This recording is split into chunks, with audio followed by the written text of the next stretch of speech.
أشهد أن محمدا رسول الله صلى الله عليه وسلم.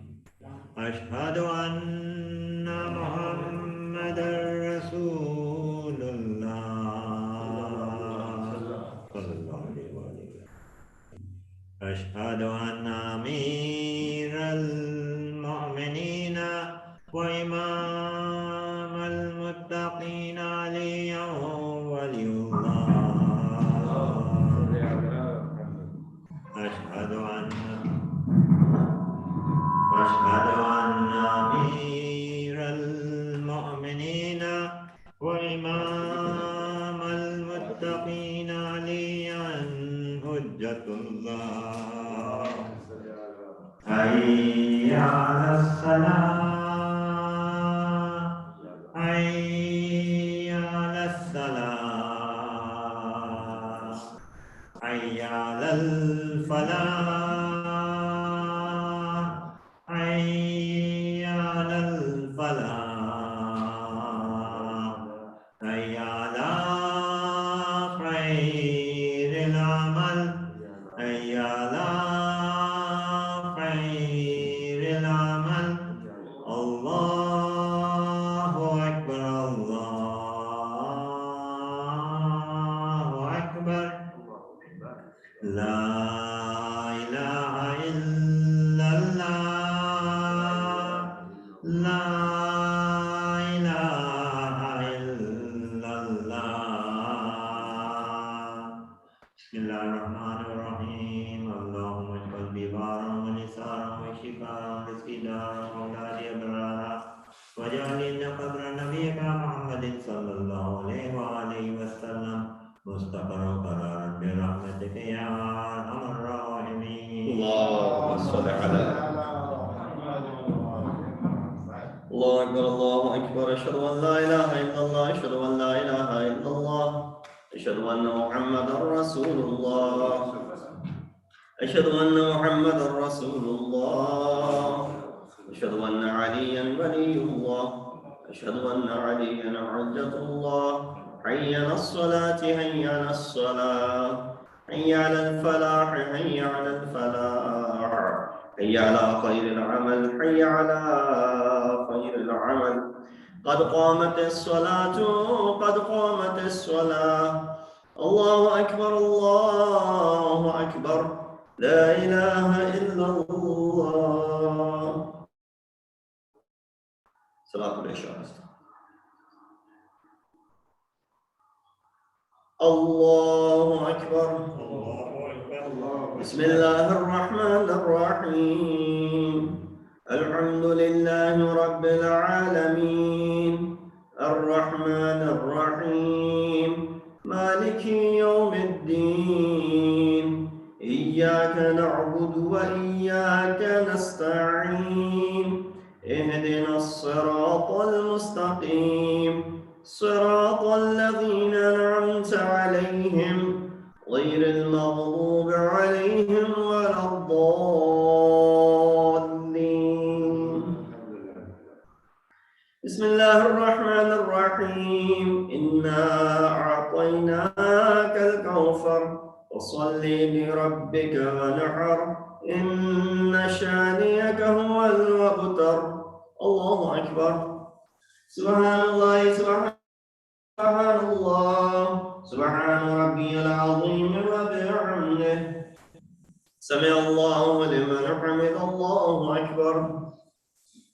سبحان الله، سبحان الله، سبحان الله، سبحان ربي الأعلى وبحمده. الله أكبر. أستغفر الله ربي وأتوب إليه. الله سبحان الله، سبحان الله، سبحان الله، سبحان ربي الأعلى وبحمده. الله أكبر. بحول الله وقوته يقول ويقول. بسم الله الرحمن الرحيم. الحمد لله رب العالمين الرحمن الرحيم مالك يوم الدين إياك نعبد وإياك نستعين اهدنا الصراط المستقيم صراط الذين أنعمت عليهم غير المغضوب عليهم ولا الضالين. بسم الله الرحمن الرحيم قل هو الله أحد الله الصمد لم يلد ولم يولد ولم يكن له كفوا أحد. ذلك الله ربي الله. اللهم صل على محمد وآل محمد. ربنا لا تزغ قلوبنا بعد إذ هديتنا وهب لنا من لدنك رحمة إنك أنت الوهاب. اللهم صل على محمد وآل محمد. الله أكبر. سبحان الله سبحان الله سبحان الله سبحان ربي العظيم وبحمده سمع الله لمن حمده. الله أكبر. سبحان الله سبحان الله سبحان الله سبحان ربي الأعلى وبحمده. الله أكبر. أستغفر الله ربي وأتوب إليه. الله سبحان الله سبحان الله سبحان الله سبحان ربي الأعلى وبحمده. الله أكبر. الحمد لله. أشهد أن لا إله إلا الله وحده لا شريك له وأشهد أن محمدا عبده ورسوله. اللهم صل على محمد وآل محمد. بحول الله وقوته أقوم وأقعد.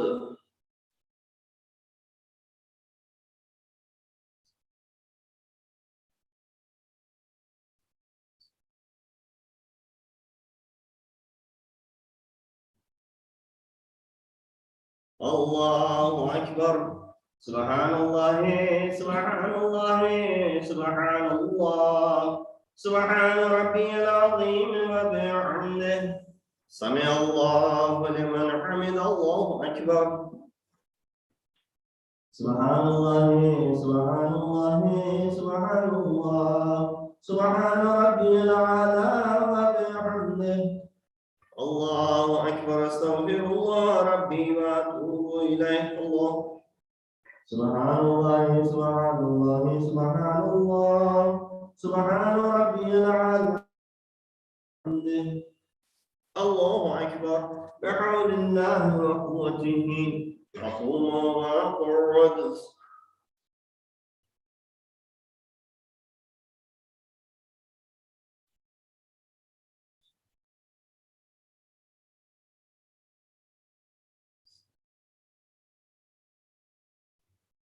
الله أكبر. سبحان الله سبحان الله سبحان الله سبحان ربي العظيم وبحمده سمع الله لمن حمده. الله أكبر. سبحان الله سبحان الله سبحان الله سبحان ربي الأعلى وبحمده. الله أكبر. أستغفر الله ربي وأتوب إليه. الله سبحان الله سبحان الله سبحان الله سبحان ربي الأعلى وبحمده. يا لطيف ارحم عبدك الضعيف. الله أكبر. الحمد لله. أشهد أن لا إله إلا الله وحده لا شريك له وأشهد أن محمدا عبده ورسوله. اللهم صل على محمد وآل محمد. السلام عليك أيها النبي ورحمة الله وبركاته. السلام علينا وعلى عباد الله الصالحين. السلام عليكم ورحمة الله وبركاته. الله أكبر الله أكبر الله أكبر. صل على محمد وآل محمد. بسم الله الرحمن الرحيم. إن الله وملائكته يصلون على النبي يا أيها الذين آمنوا صلوا عليه وسلموا تسليما. اللهم صل على محمد وآل محمد. اللهم صل على محمد وآل محمد. اللهم صل على محمد وآل محمد. تسبيح فاطمة الزهراء سلام الله عليها.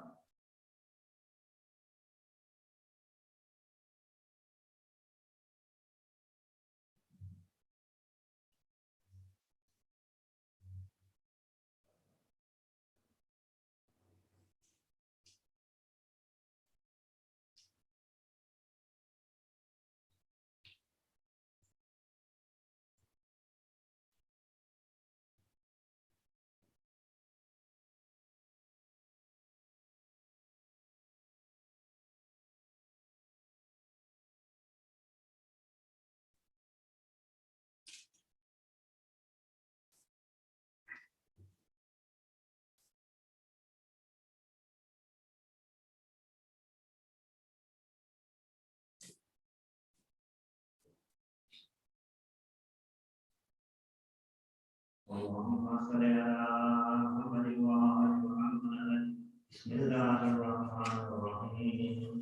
اللهم إنه ليس لي بموضع رزقي وإنما أطلبه بحضرات تخطر على قلبي فأجول في طلب البلدان فأنا فيما لا طالب كالحيران لا أدري في سهل هو في جبل أم في أرض أم في سماء أم في بر أم في بحر ولا يدري من بمن قبل من وقد علمت أن علمه عندك وأسبابه بيدك وأنت الذي تقسمه بلطفك وتصرفه برحمتك.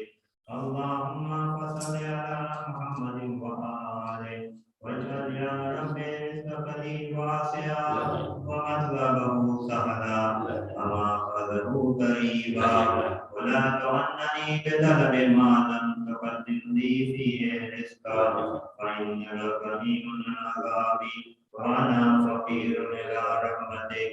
فصل على محمد وآله واجعل على عبدك بفضلك إنك ذو فضل عظيم.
صلوات. اللهم صل على محمد اللهم صل على محمد وعلى محمد. اللهم صل على محمد وعلى محمد. اللهم صل على محمد وعلى محمد. بسم الله الرحمن الرحيم. عن جابر بن عبد الله الأنصاري عن فاطمة الزهراء عليه السلام بنت رسول الله صلى الله عليه وآله قال سمعت فاطمة أنها قالت دخل علي أبي رسول الله في بعض الأيام فقال السلام عليك يا فاطمة فقلت عليك السلام قال إني أجد في بدني ضعفا فقلت له أعيذك بالله يا أبتاه من الضعف فقال يا فاطمة ائتيني بالكساء اليماني فغطيني به فأتيته بالكساء اليماني فغطيته به وسرت أنظر إليه وإذا وجهه يتلألأ كأنه البدر في ليلة تمامه وكماله. اللهم صل على محمد فما كانت إلا ساعة وإذا بولدي الحسن قد أقبل وقال السلام عليك يا أماه فقلت وعليك السلام يا قرة عيني وتمرة فؤادي فقال يا أماه إني أشم عندك رائحة طيبة كأنها رائحة جدي رسول الله فقلت نعم إن جدك تحت الكساء فأقبل الحسن نحو الكساء وقال السلام عليك يا جداه يا رسول الله أتأذن لي أن أدخل معك تحت الكساء فقال وعليك السلام يا ولدي ويا صاحب حوضي قد أذنت لك فدخل معه تحت الكساء اللهم صل على محمد وآل محمد. فما كانت إلا ساعة وإذا بولدي الحسين قد وقال السلام عليك يا أماه فقلت عليك السلام يا ولدي ويا قرة عيني وتمرة فؤادي فقال لي يا أماه إني أشم عندك رائحة طيبة كأنها رائحة جدي رسول الله صلى الله عليه وآله فقلت نعم إن جدك وقعك تحت الكساء فدنا الحسين نحو الكساء وقال السلام عليك يا جداه السلام عليك يا من اختاره الله أتعذرني أن أكون معكما تحت الكساء فقال وعليك السلام يا ولدي ويا شافي أمتي قد أذنت لك فدخل معهما تحت الكساء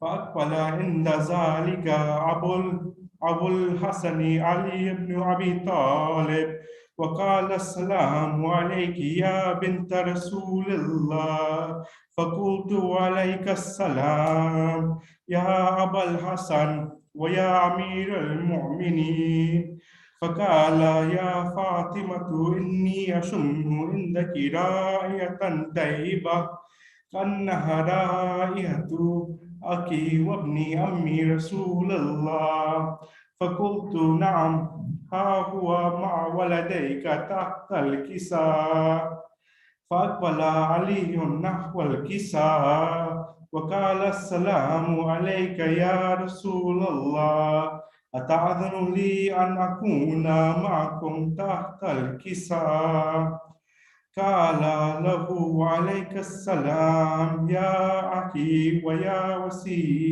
وخليفتي وصاحب لوائي قد أذنت لك. فدخل علي تحت الكساء ثم أتيت نحو الكساء وقلت السلام عليك يا أبتاه يا رسول الله، أتعذر لي أن أكون معكم تحت الكساء؟ قال وعليك السلام يا بنتي ويا بضعتي قد أذنت لك. فدخلت تحت الكساء فلما اكتملنا جميعا تحت الكساء أخذ أبي رسول الله بطرف الكساء وقام بيده اليمنى إلى السماء وقال اللهم إن هؤلاء أهل بيتي وخاصتي وهامتي، لحمه لحمي ودمه دمي، يعلمني ما يعلمهم ويحزنني ما يحزنهم. أنا حرب لمن حاربهم وسلم لمن سالمهم وعدو لمن أعداهم ومحب لمن أحبهم. إنه مني وأنا منهم، فاجعل صلواتك وبركاتك ورحمتك وغفرانك ورضوانك علي وعليهم، وأذهب عنهم الرجس وطهرهم تطهيرا. اللهم صل على محمد وآل محمد. فقال الله عز وجل يا ملائكتي ويا سكان سماواتي إني ما خلقت سماء مبنية ولا أرض مدهية ولا قمرا منيرا ولا شمس مضيئة ولا فلك يدور ولا بحر يجري ولا فلك يسري إلا في محبة هؤلاء الخمسة الذين هم تحت الكساء. فقال الأمين جبرائيل يا ربي ومن تحت الكساء؟ فقال عز وجل هم أهل بيت النبوة ومعدن الرسالة، هم فاطمة وأبوها وبعلها وبنوها. اللهم صل على محمد وآل محمد. فقال جبرائيل يا ربي أتأذن لي أن أهبط إلى الأرض ليكون معهم سادسا؟ فقال الله نعم قد أذنت لك. فهبط الأمين جبرائيل وقال السلام عليك يا رسول الله. علي الأعلى يقرؤك السلام ويقصك بالتحية والإكرام ويقول لك وعزتي وجلالي إني ما خلقت سماء مبنية ولا أرض مدهية ولا قمرا منيرا ولا شمس مضيئة ولا فلك يدور ولا بحر يجري ولا فلك يسري إلا لأجلكم ومحبتكم، وقد أذن لي أن أدخل معكم، فهل تأذن لي يا رسول الله؟ فقال رسول الله وعليك السلام يا أمين وحي الله إنه نعم قد أذنت لك. فدخل جبرائيل معنا تحت الكساء فقال لأبي إن الله قد أوحى إليكم يقول إنما يريد الله ليذهب عنهم رجس أهل البيت ويطهركم تطهيرا. اللهم صل على محمد وآل محمد. فقال علي لأبي يا رسول الله أخبرني ما لجلوسنا هذا تحت الكساء من الفضل عند الله. فقال النبي والذي بعثني بالحق نبيا واصطفاني بالرسالة نجيا ما ذكر قبرنا هذا في محفل من محافل أهل الأرض وفيه جمع من شيعتنا محبين إلا ونزلت عليهم الرحمة وهفت بهم الملائكة واستغفرت لهم إلى أن يتفرقوا. فقال علي إذا والله فزنا وفاز شيعتنا ورب الكعبة. فقال النبي ثانيا يا علي والذي بعثني بالحق نبيا واصطفاني برسالة نجيا ما ذكر قبرنا هذا في محفل من محافل أهل الأرض وفيه جمع من شيعتنا ومحبينا وفيهم محموم إلا فرج الله همه ولا مغموم إلا وكشف الله غمه ولا طالب حاجة إلا وقضى الله حاجته. فقال علي إذا والله فزنا وسعدنا وكذلك شيعتنا فازوا وسعدوا في الدنيا والآخرة ورب الكعبة. اللهم صل على محمد وآل سورة الفاتحة.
اللهم صل على محمد وآل محمد. اللهم صل على محمد وآل محمد. اللهم صل على محمد وآل محمد. بسم الله الرحمن الرحيم. اللهم إني أسألك برحمتك التي وسعت كل شيء وبقوتك التي قهرت بها كل شيء وخضع لها كل شيء وذل لها كل شيء وبجبروتك التي غلبت بها كل شيء وبعزتك التي لا يقوم لها شيء وبعظمتك التي ملأت كل شيء وبسلطانك الذي على كل شيء وبوجهك الباقي بعد فناء كل شيء وبأسمائك التي ملأت أركان كل شيء وبعلمك الذي أحاط بكل شيء وبنور وجهك الذي أضاء له كل شيء.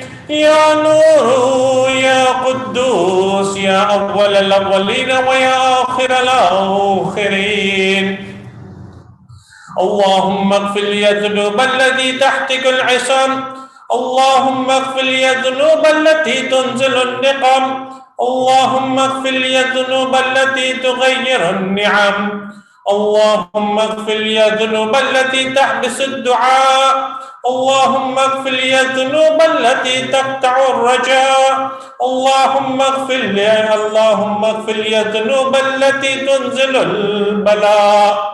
اللهم اغفر لي كل ذنب أذنبته وكل خطيئة أخطأتها.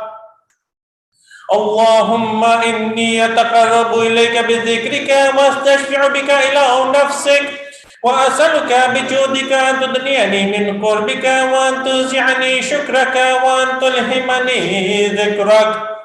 اللهم إني أسألك سؤال خاضع متذلل خاشع متزرع أن تسامحني وترحمني وتجعلني بقسمك راضيا قانعا وفي جميع الأحوال متواضعا. اللهم وأسألك السؤال من اشتدت فوقته وأنزل بك عند الشدائد حاجته وعزم فيما عندك رغبته. اللهم عزم سلطانك وعلى مكانك وخفي مكرك وظهر أمرك وغلب قهرك وجرت قدرتك ولا يمكن الفرار من حكومتك.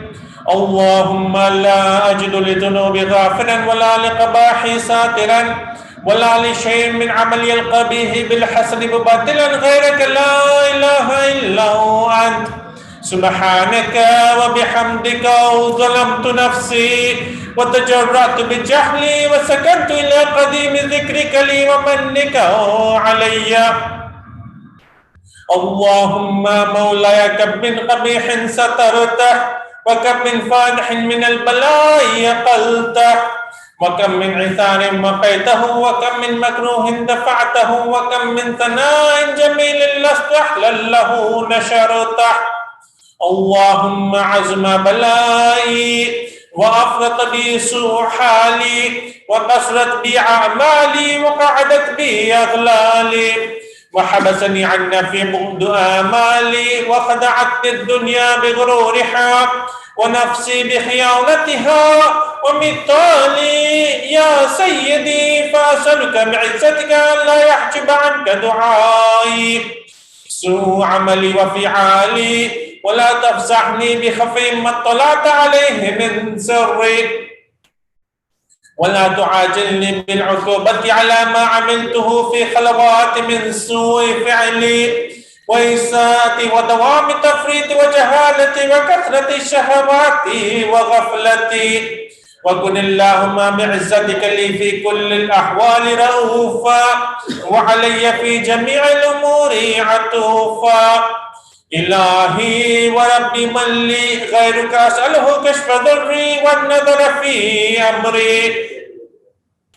إلهي ومولاي أجريت علي حكما اتبعت فيه هوى نفسي ولم أحترس فيه من تزيين عدوي فغرني بما أهوى وأسعده على ذلك القضاء فتجاوزت بما جرى علي من ذلك بعد حدودك وخالفت بعد أوامرك فلك الحمد فلك الحجة علي في جميع ذلك ولا حجة لي فيما جرى علي فيه قضاؤك وألزمني حكمك وبلاؤك وقد أتيتك يا إلهي بعد تقصيري وإسرافي على نفسي معتذرا نادما منكسرا مستقيلا مستغفرا منيبا مقرا مذعنا معترفا.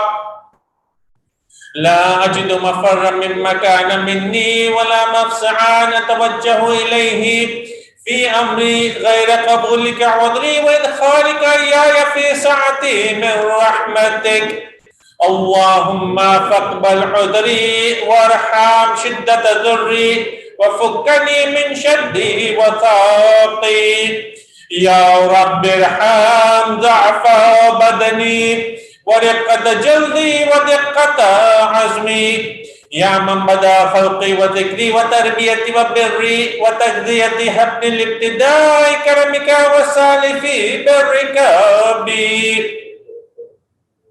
يا إلهي وسيدي وربي أتراك معذب بنارك بعد توحيدك وبعد من توى عليه قلبي من معرفتك ولهج به لساني من ذكرك واعتقده ضميري من حبك وبعد صدق اعترافي ودعائي خاضعا لربوبيتك.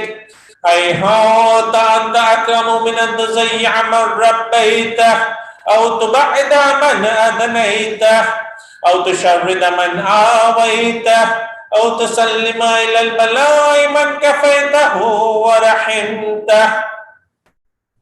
وليت شعري يا سيدي وإلهي ومولاي أتسلط النار على وجوه خرت لعظمتك ساجدة وعلى ألسن نطقت بتوحيدك صادقة وبشكرك مادحة وعلى قلوب اعترفت بإلهيتك محققة وعلى ضمائر حوت من العلم بك حتى صارت خاشعة وعلى جوارح سعة الأوطان تعبدك الطائعة وأشارت باستغفارك مذعنة ما هكذا الظن بك ولا أخبرنا بفضلك عنك يا كريم يا ربي وأنت تعلم ضعفي القليل من بلاء الدنيا وعقوباتها وما يجري فيها من المكاره على أهلها على أن ذلك بلاء ومكروه قليل مكثه يسير بقاءه قصير مدته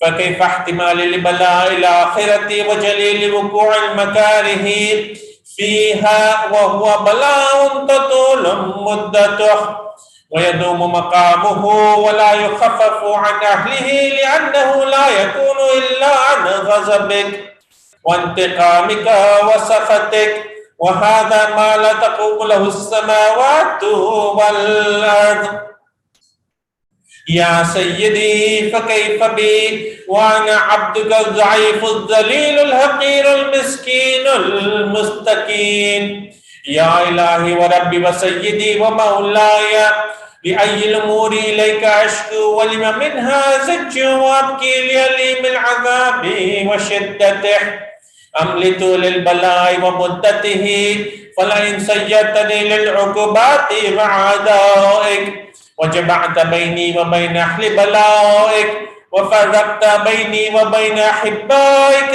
وأوليائك فهبني يا إلهي وسيدي ومولاي ورب صبرت على عذابك فكيف أصبر على فراقك وهب صبرت على حر نارك فكيف أصبر عن النذر إلى كرامتك أم كيف أسكن في النار ورجاء عفوك فبعزتك يا سيدي ومولاي أقسم صادقا لئن تركتني ناطقا لا زجن إليك بين أهلها زجيج العاملين ولا أصرخن إليك صراخ المستصرخين ولا أبكين عليك بكاء الفاقدين ولو نادينك أين كنت يا ولي المؤمنين يا غاية آمال العارفين يا غياث المستغيثين يا حبيب قلوب الصادقين ويا إله العالمين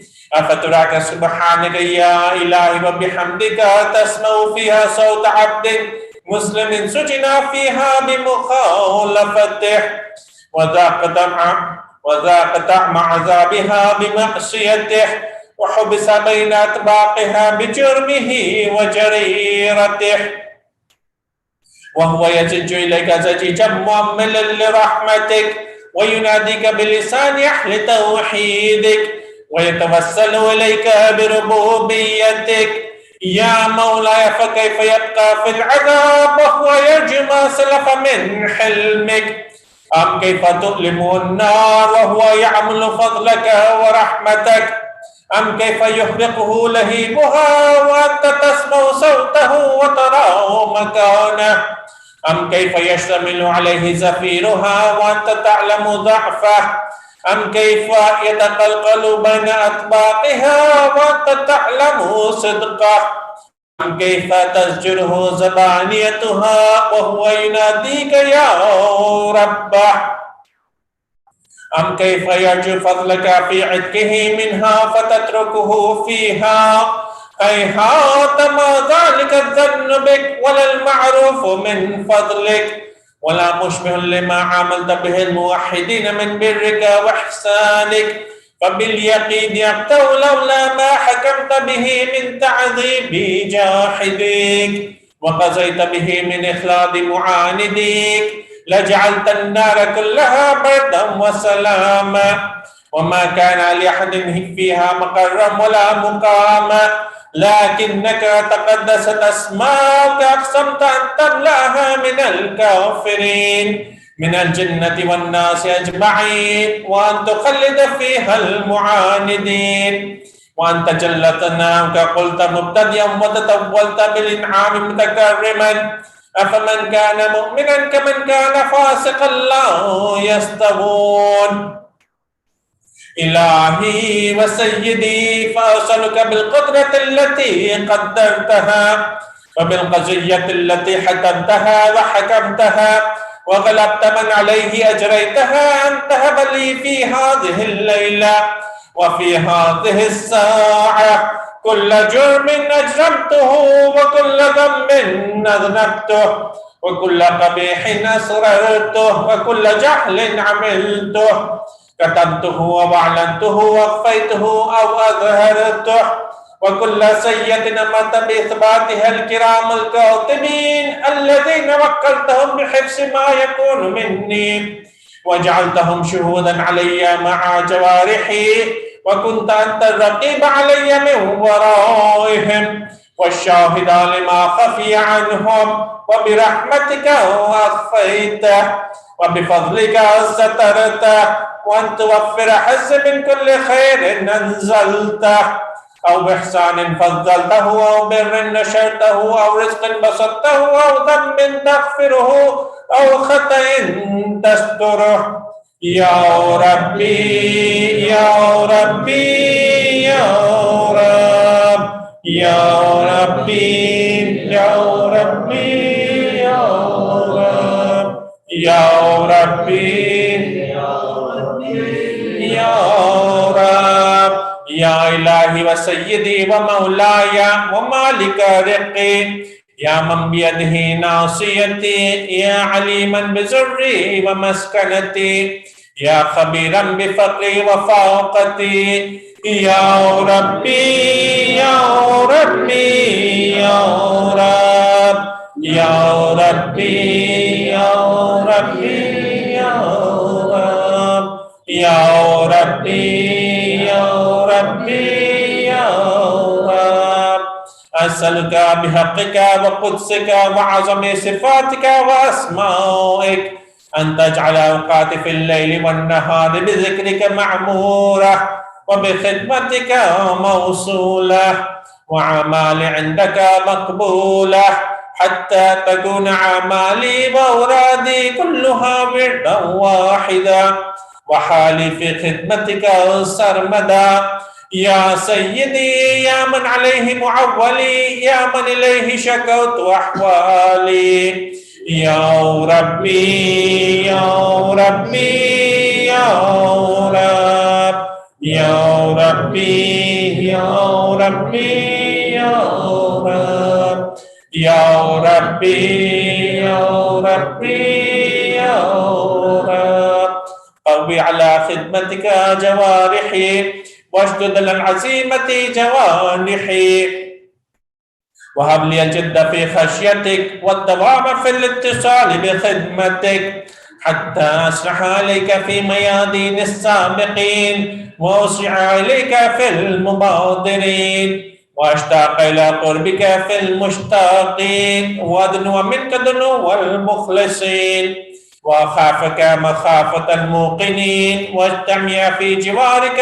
مع المؤمنين اللهم ومن أرادني بسوء فارد ومن كادني فكد واجعلني من أحسن عبيدك نصيبا عندك وأقربهم منزلة منك وخصهم زلفة لديك فإنه لا ينال ذلك إلا بفضلك وجد لي بجودك واعطف علي بمجدك واحفظني برحمتك واجعل لساني بذكرك لهجا وقلبي بحبك متيما ومن علي بحسن إجابتك واقلني عثرتي واغفر زلتي فإنك قضيت على عبادك بعبادتك وأمرتهم بدعائك وضمنت لهم الإجابة فإليك يا رب نسبت وجهي وإليك يا رب مددت يدي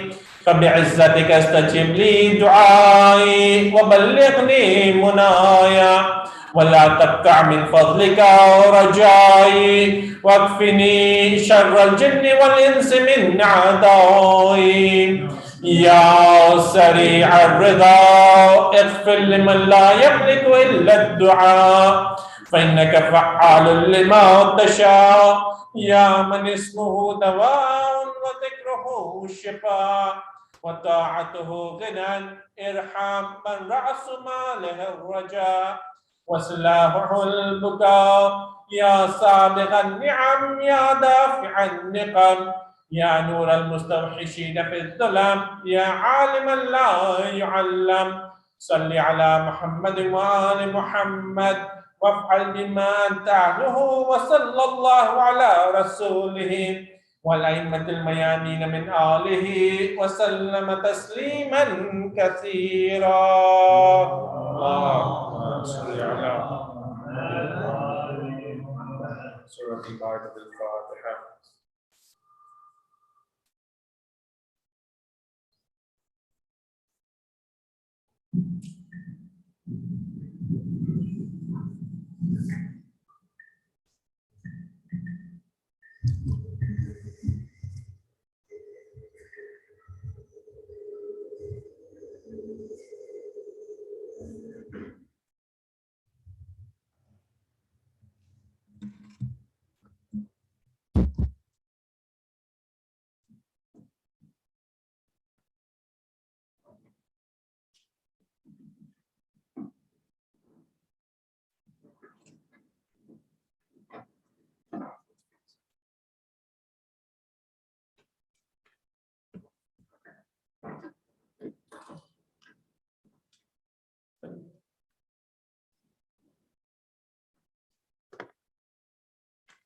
رحم الله من قرأ سورة الفاتحة. بسم الله الرحمن الرحيم.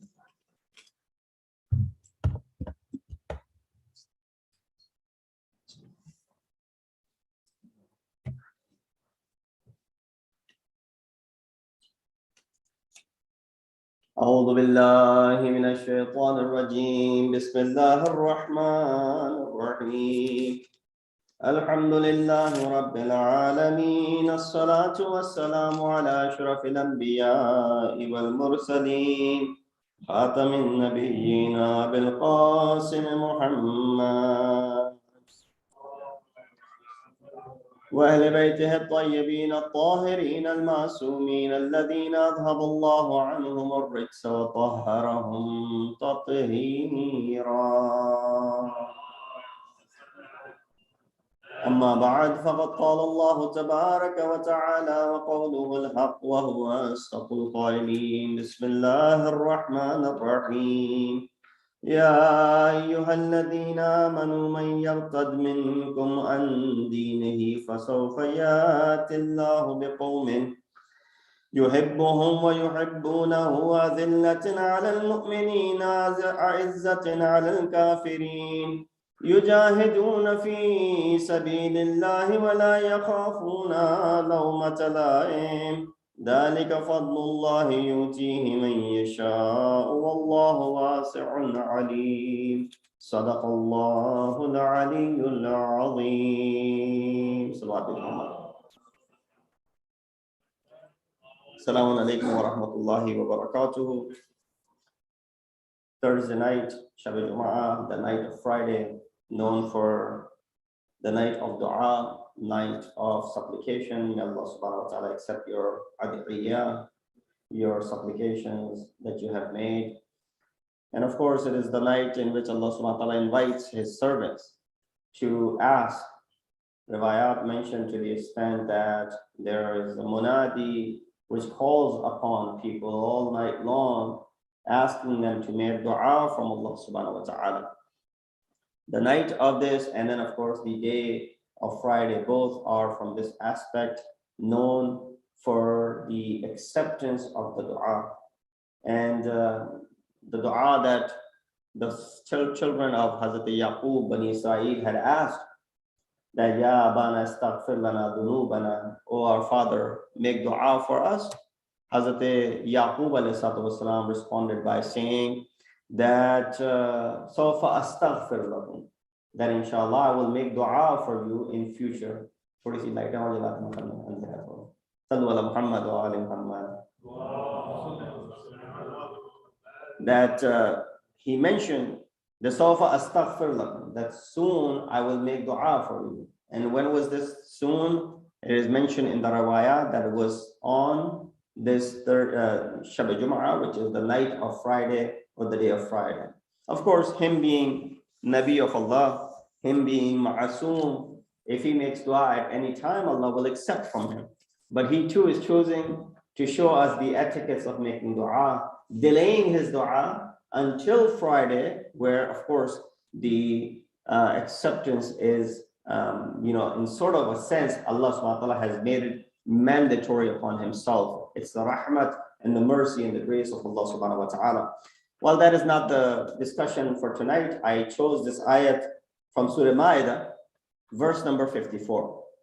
Interesting ayah that Allah subhanahu wa ta'ala in this Surah Ma'idah, of course, one of the important surahs of Quran, mentions, Ya ayyuhalladhina amanu, O those who believe, man yartad minkum, whoever becomes murtad from amongst you. There's a discussion in Islamic law regarding murtad. Who is murtad?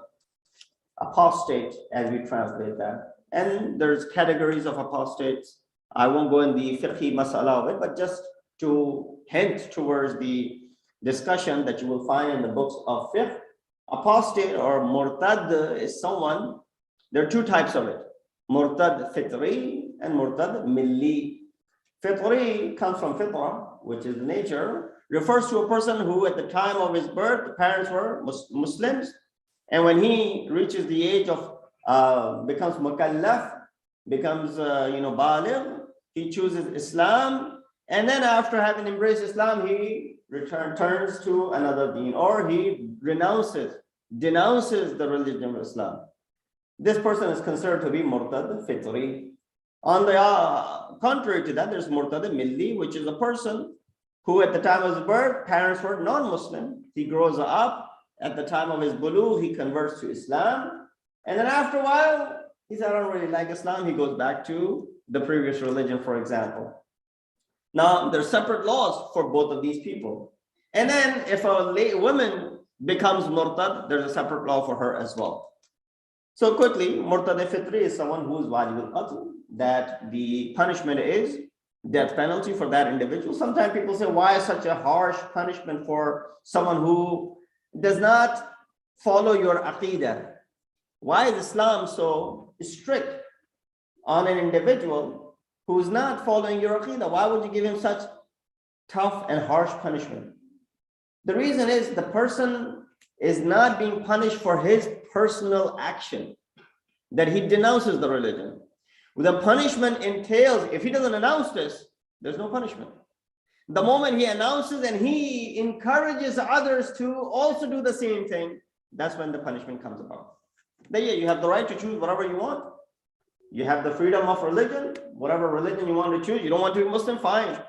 But you can't go ahead and start propagating against it and start making people. And this was the case in the time of early days of Islam. When people were converting, there were people, munafiqeen, they would show that they are Muslims. When they have penetrated in the community, then they will start doing the izhar of their aqidah, false aqidah. And then this is where a lot of people were, but originally they were all non-Muslim. They were kuffar and then they had converted. So that's the punishment as far as the severity is concerned. Although murtad milli, who was not originally Muslim, became Muslim, then went back, it's not the same punishment for him. That person is given the opportunity to do tawbah. If he does tawbah, then there's nothing, the qadi or anyone can do as far as the hukm is concerned. And as far as the lady is concerned, whether murtad fitri or milli, there's no punishment for her. Now this is as far as the murtad who denounces the religion. You say, well, this would be someone who never really brought iman. That's the person who becomes murtad.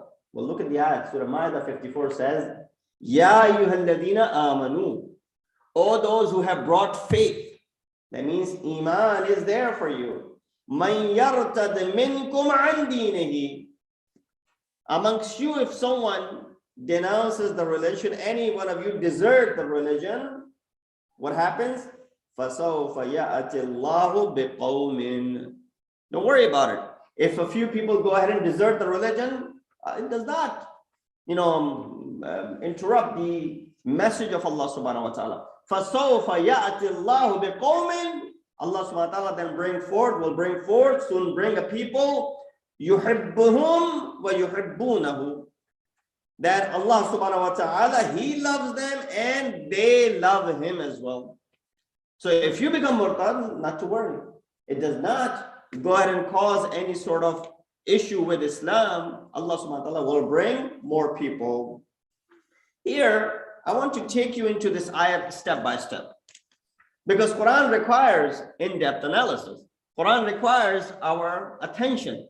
And that too, every single ayah that is being mentioned. Now, of course, we're not full-time students of Quran, so it is very difficult. But on these occasions, when you're able to attend 52 Thursday night programs, 52 Salatul Jum'ah, or other programs of majalis and shahada and the wilada, you get this opportunity that you listen to the ayat of Quran. And when those ayat of Quran are mentioned, pay attention to those ayat of Quran, the translation of it, the tafsir that is brought forth. Better yet would be to get in the habit of reading it yourself. Because nowadays, you don't really have any excuse. Everything is available on your fingertips. It's not like, oh, we don't have the books and the materials that is needed for us to go ahead and buy and do this. No, it's available online nowadays. Many of the translations, tafasir, explanations are available online for your view. So I would highly encourage that you go and look at this ayah, Ma'idah 54, the translation and the tafsir, if you can get a hand on a tafsir in English. The work by Hussein Nasr, the study Quran, although he's done it from the Ahl Sunnah perspective, but he has brought in the Shi'i work in it as well. So he brings in the books of Ahl Sunnah, the tafsir of Ahl Sunnah, but he also incorporates the Shia these in it as well. It's a nicely done work. The study Quran is sort of a brief tafsir of Quran. So you can refer to that as well. It's available online. Anyways, this ayah that we have, inshallah, in the next 10-15 minutes, I will try and explain it as thoroughly as possible. I recited the translation for you.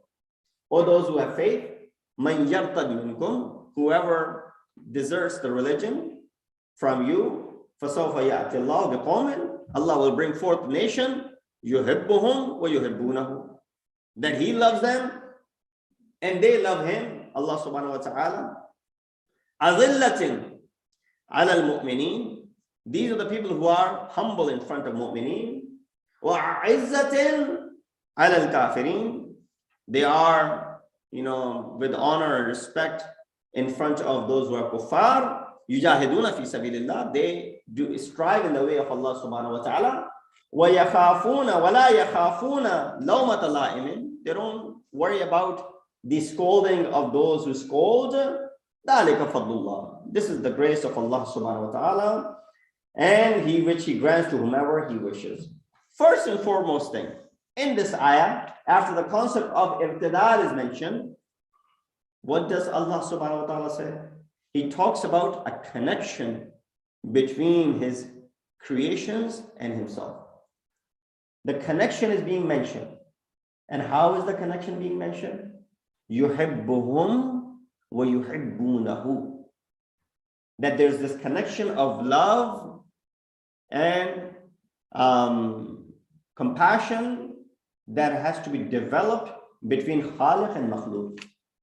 One of the ways to develop this connection, we refer to another ayat of Quran because many of the verses of Quran do tafsir of other ayat of Quran. قُلْ إِن كُنْتُمْ تُحِبُّونَ اللَّهَ فَاتَّبِعُونِي يُحْبِبْكُمُ اللَّهُ. O Prophet, tell them, if you love Allah subhanahu wa ta'ala, فَاتَّبِعُونِي, follow my footsteps. يُحْبِبْكُمُ اللَّهُ وَيَغْفِرْ لَكُمْ ذُنُوبَكُمْ. Allah subhanahu wa ta'ala will also love you in return. So one of the ways of developing this connection between us, Khaliq and Makhluq, us being Makhluq, Allah being Khaliq, how? Is to follow the footsteps of Rasulullah. Do the ittiba' of Rasulullah. Ittiba' of Rasul lies in the ittiba' of Ahlul Bayt, Ma'asumeen, who are the complete madhar, manifestation of the Holy Prophet. Why Awwaluna Muhammad, Awsatuna Muhammad, Akhiruna Muhammad, wa Kulluna Muhammad. All of them are Muhammad. So when that is the case, you follow them and you will develop this connection between yourself and your Khaliq, and that is the connection of love. Now, once that connection is developed, what is the next step? There are 5 things that are being mentioned in this ayah. Number 1 is to have this connection of love between yourself and Allah subhanahu wa ta'ala. There's so much that Sufiya and the Ahl Tasawwuf and the mystics and Urafa have mentioned regarding the love. Of course, there's no time, nor is it the place to go ahead and discuss all of those things, which are then getting to a discussion which might be beyond our understanding. For example, Imam Khomeini was considered to be one of the Urafa. He was not just a faqih, he was not just the alim, mujtahid, marja, taqleed of his time, but he was also considered to be an arif, a mystic. Just by looking at the poetry of Imam, you look at some of the words that he has laid. And those words of poetry are filled with what? Filled with discussions which are so, while poetic, but at the same time so mystical. For example, one of his ash'ar, he says this: Man be khale labetu edos, man be khale labetu edos giraftar shudam. Cheshme bimar toro didam wa bimar shudam. In Farsi. He said, I became fond of the mole on your lips. I saw the mole on your lips, and that mole attracted me so much that giraftar shudam, that now I'm your asir. Now I'm your, as if I'm your prisoner. Cheshme bimar toro dima bimar shudam. I saw your bimar marid, right? Sick, the one who's fallen sick. I saw your sick eyes, that means you were fallen sick. Bimar, and I also became bimar. That means what? Looking at you, I became the same. I developed the same thing as you have. Well, nowadays this contagious disease of corona is there. You meet someone, you shake hands with someone, you breathe in the same room, and guess what? You'll catch the same virus yourself. While we're on this corona, the cases are rising again here in the state of New Jersey. The numbers are really, really scary, as you may have been following as well, sort of similar to what we were in the beginning of the pandemic. So I would urge all of you to, care and caution for yourself, for your family. When you come to the masjid, make sure that you follow social distancing, keep the masks on. I don't have the mask on right now because you're sitting far away from me, but as soon as the majlis will be over, I'll put the mask back on. Make sure that you're vaccinated when you come here. If you're not feeling well, if you feel sick, refrain from coming. The majlis is also being live streamed online, so you can take advantage of that as well. But do take care of yourselves and your families as we again go through this very, very difficult time.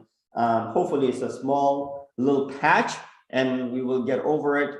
And it was expected as the holiday seasons was around, the Christmas time, the New Year's, and people have a lot of get-togethers and whatnot. And this was expected on top of this new variant which is around. Hopefully we will pass through this challenge and this difficult time. Sallu ala Muhammad wa ali Muhammad.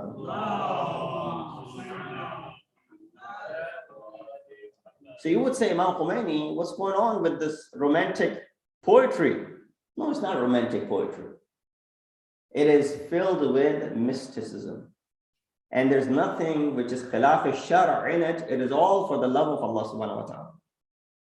And therefore, the usage of the word mol, khal, the usage of the other words, lab, lips, all of these refer to something else in the sight of an arif.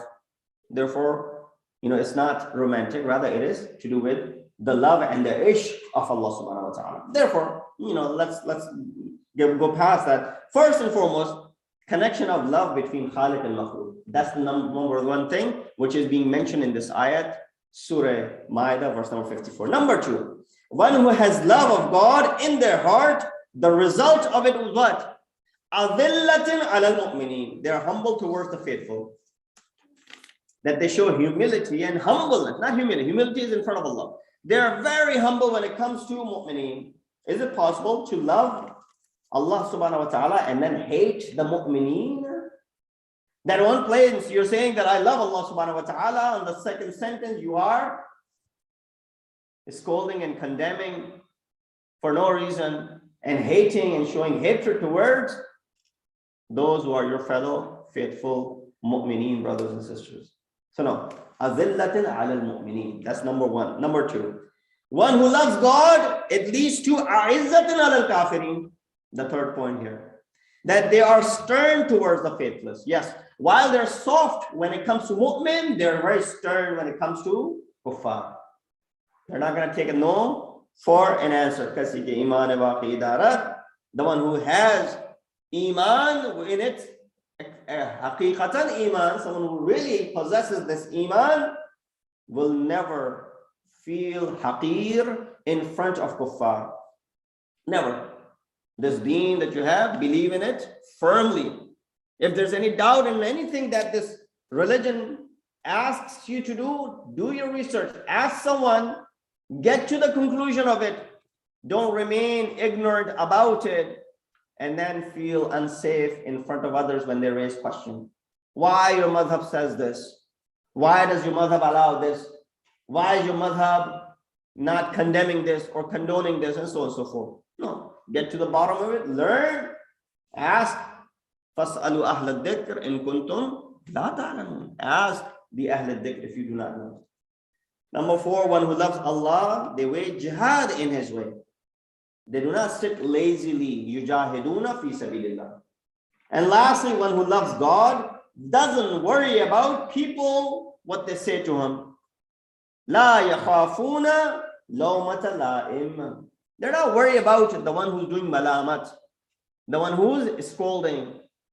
Why do you get scolded? Because you've done something, that's why you get scolded.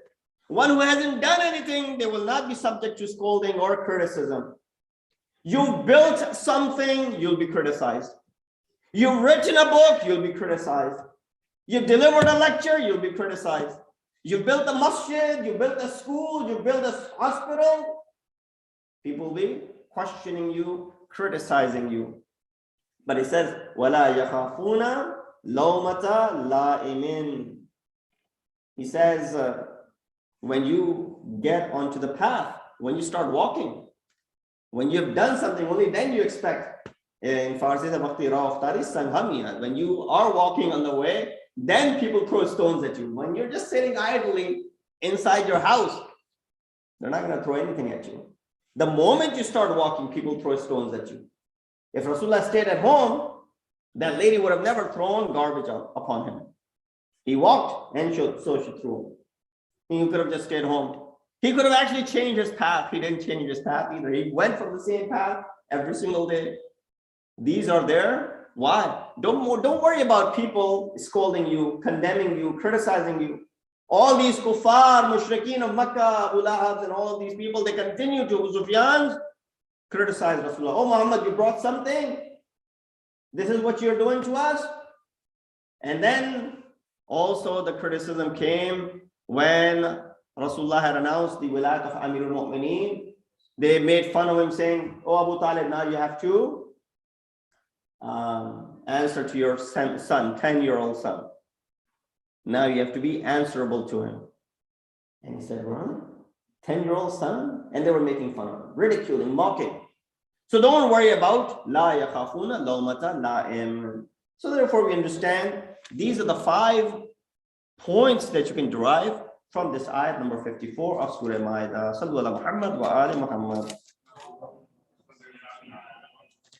Very quickly, the tafsir of this ayah says, from 5th Imam, he says, yuhibbuhum wa yuhibbunahu, means Ali ibn Abi Talib and the Shia of Ali ibn Abi Talib.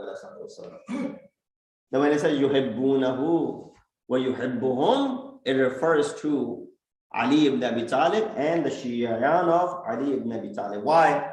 He says because if you remember the Battle of Khaybar, in the Battle of Khaybar, there was constant defeat for 39 days. On the 39th day, Rasulullah said, I will give لأعطين الرأية غدا رجلا يحب الله ورسوله ويحبه الله ورسوله كرار غير فرار. He said on the 40th day, Rasulullah gave alam to someone who was karrar غير فرار.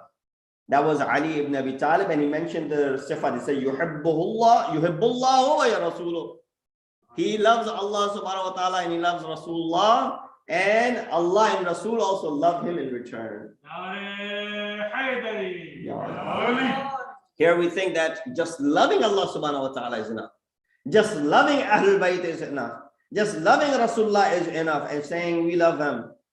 Right? Mawaddat. No, the other way around as well. We should be the recipient of their love as well. That is the khususiyat. That's why Shair has said very beautifully, Ma aqulu fi rajulin aqarra a'da'ahu fi fadlihi. What do I say about someone that even his enemies were, announcing, and they were believing and acknowledging rather his fadail. And therefore Safiuddin Hilli said, جمعت في صفاتك الأزداد فلهذا عزت لك الأنداد. All these sifat, which are opposite sometimes, have all gathered in Ali ibn Abi Talib. What does that mean? That means not opposite in the sense that, the one who is muhib and the one who is also hated. No, he's talking about the sifat which you normally don't find in an individual. For example, someone who's very shuja', someone who's brave, you rarely find that bravery along with someone being an alim goes together. Someone who's faqih and alim to be, for example, really generous on the other hand as well. All of these sifat were gathered in one individual, and that was the Zat-e-Girami of Ali ibn Abi Talib alayhi salatu wassalam. Allahumma salli. I guess that is the reason we find that the Holy Prophet also, when he was mentioning the merits of Amirul Mu'mineen, he says, if you want to look at the hilm, and إذا أراد أن ينظر إلى آدم في علمه, if you want to look at the Adam and his ilm, وَنُوحًا في حلمه, you want to see Nuh alayhi salatu wasalam and his forbearance, وَعِيسَى في هيبته, وَمُوسى في هيبته, وَعِيسى, and all of these different sifat of different anbiya one after another. If you want to look at the ilm of Adam, if you want to look at the ilm of Nuh, if you want to look at the haybat of Isa, if you want to look at the shajat and all those different sifat of anbiya, فَلْيَنْظُرْ إِلَى وَجْهِ عَلِي ibn Abi Talib. Then look no further than the face of Ali ibn Abi Talib, because you will find all of those sifat to be gathered in that one individual. Sifat bin Muhammad wa ali Muhammad. So we ask Allah subhanahu wa ta'ala to give us the tawfiq and ability that we accept the wilayat of Amirul Mu'mineen Ali ibn Abi Talib alayhi salatu wasalam, that we are the recipient of the shifaat of Ali ibn Abi Talib on the day of judgment. And we ask Allah subhanahu wa ta'ala to give us the tawfiq to ponder over these verses of Quran. Wa akhiru da'wana and alhamdulillahi rabbil alameen. Allah.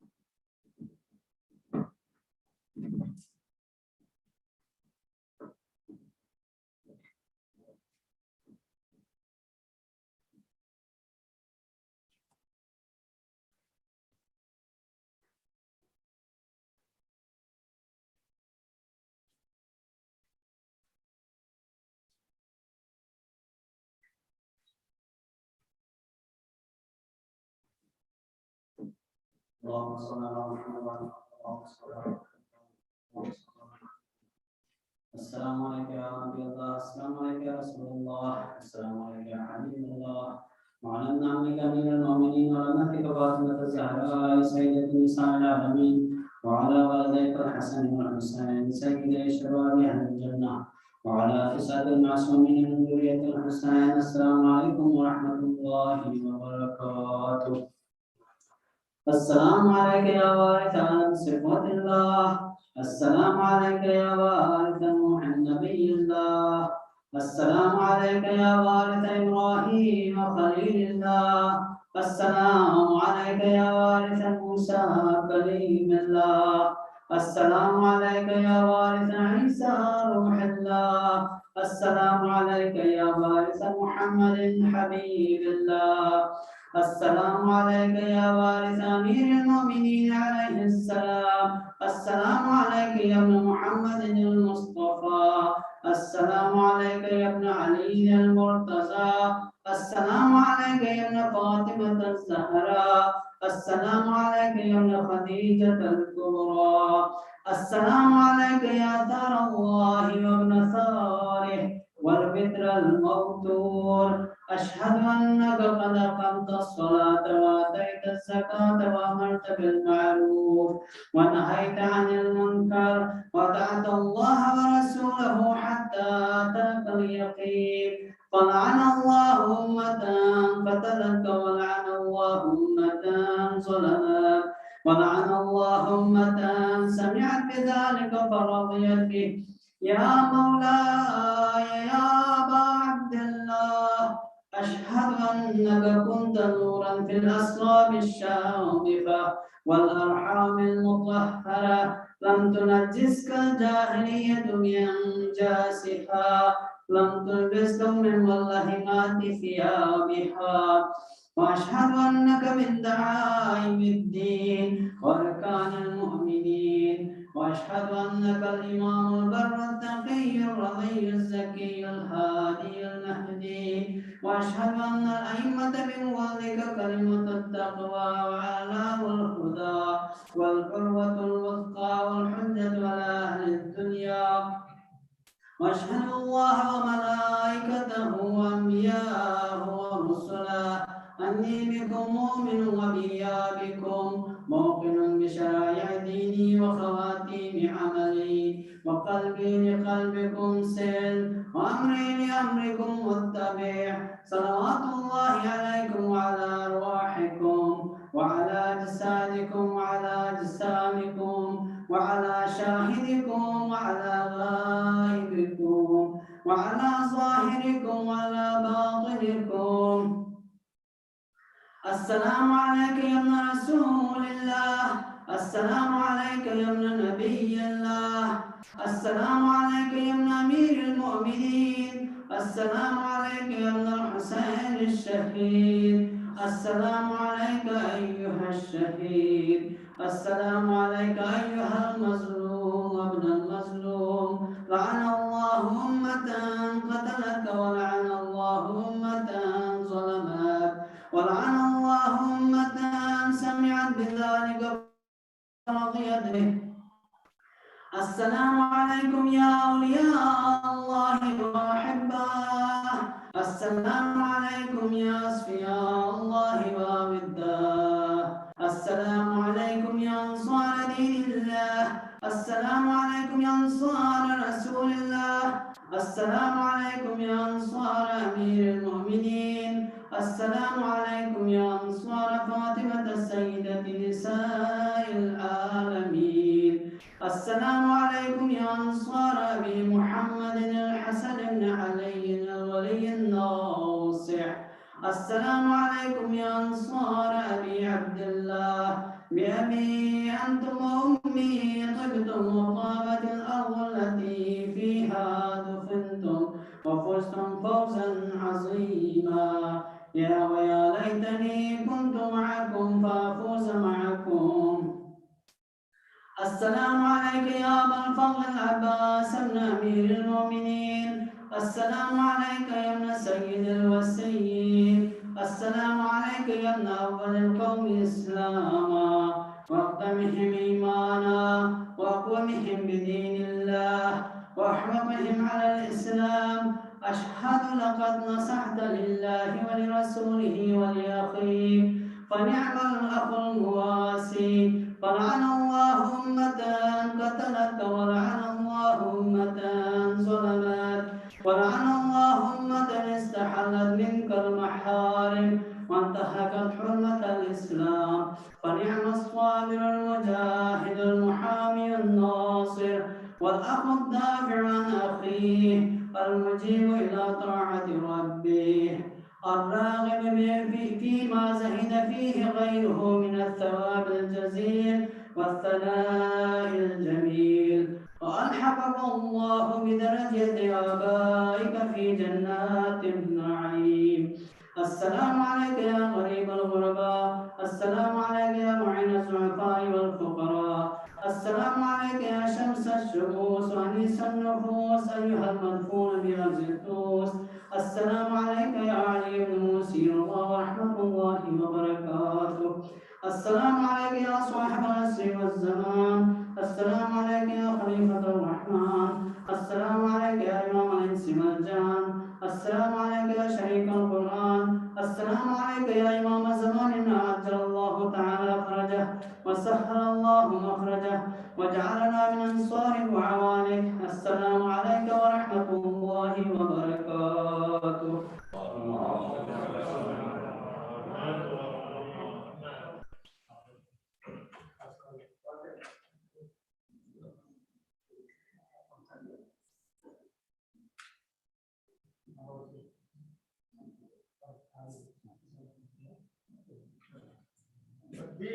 الله أكبر.